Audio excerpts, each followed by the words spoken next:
Qatar emir 2 రోజుల పర్యటన కోసం భారత్ కు వచ్చారు. ఈ నేపథ్యంలో ప్రధాని మోదీ స్వయంగా ఢిల్లీ ఎయిర్పోర్ట్ కు వెళ్లి ఆయనకు స్వాగతం పలికారు.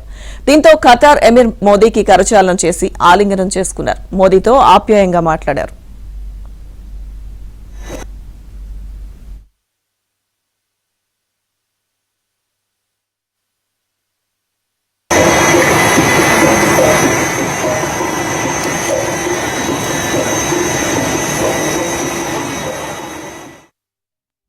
తన సోదరుణ్ణి ఆహ్వానించేందుకు విమానాశ్రయానికి వెళ్లినట్లుగా మోదీ ట్వీట్ చేశారు. ఇందుకు సంబంధించిన ఫోటోలను షేర్ చేశారు.